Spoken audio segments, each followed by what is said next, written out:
सटल पहिर के तू आवतारू कहलो पे ना सरकावतारू सटल पहिर के तू आवतारू कहलो पे ना सरकावतारू आ कैसे बताई कि ये मन रखनी मन के कैसे मनाई बरे कैसे हो मनावा चुमा लेवे के बात राती में आई लहंगा पहिर के आई मरे चुमा लेवे के बात राती में आई लहंगा पहिर के आई मरे पूछ ले आई मरे लहंगा पहिर के आई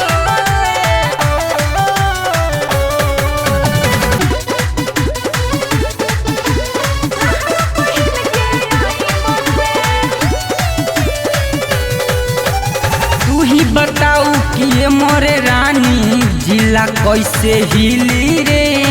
सच कहत बानी रात के आई तोहके आज मिली रे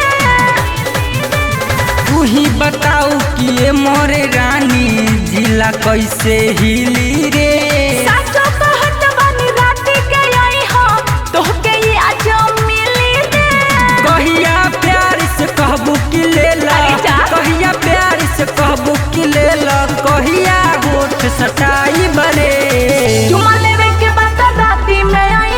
लहंगा पहिर के आई मरे चुमा लेवे के बात राती में आई लहंगा पहिर के आई मरे क्या भगला आई मरे आई मरे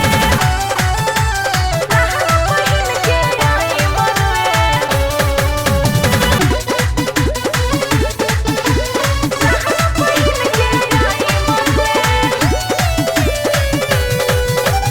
चुमा चाटी से मोरे रानी कबल काम चलाई बरे